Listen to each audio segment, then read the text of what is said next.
Chinthong arat atum Karib Banglong Autonomous Council CEM Dr. Tuliram Ronghang lapen MAC Avijit Kro aphan kachoro pon. Chinthong MAC kapar leo Ronghang pong pen monduli adak atowar kasalam piajok rong nerke barat an parta patikin dok arong asar maras song atum tim Karib Banglong ke Japon. Karib Banglong Autonomous Council CEM Dr. Tuliram Ronghang lapen local MAC Avijit Kro to aphan choro pon. Kiram tang ningkan ko an penone bangso atowar ka hinut hektiga jok gari motor lapen ar phe khanso che kai pho he hoya bepar ke claim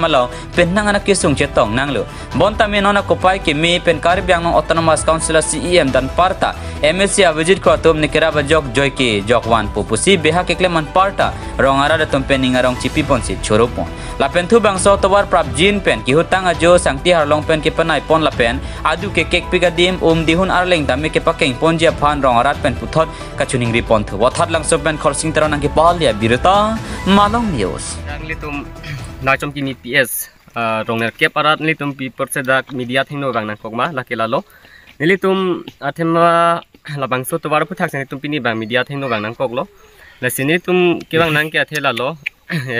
kidam tang ni tum phan MEC ni tum kaching honai Chinthong constituency MEC sara Avijit Kro nai chak ateng ten tawar nang pipo pu pen tawar nang pilo hol tum choro perfect lo labang so tawar nang ki pi poivit pus tame pini labang so tawar nang hotbom pen pini malom so apora long pen ke thek long dokok ala so bang ke la hen lo site asap so ke than karleng nei nei dim pu bang ke than nei po a hu da bang than the de la se hala so ke than the de da join ni se pini ni tum bang rong net kep arat ni tum da media theng no bang nang kok lo la si lan la mesian ben ni tum aphan la bang so ka chileng to war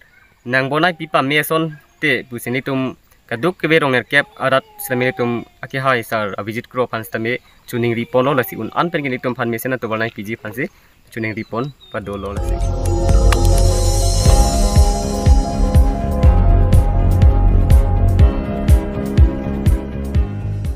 nang litum kelang bom lake malong news 24/7 ham phang pharman klar da kabirta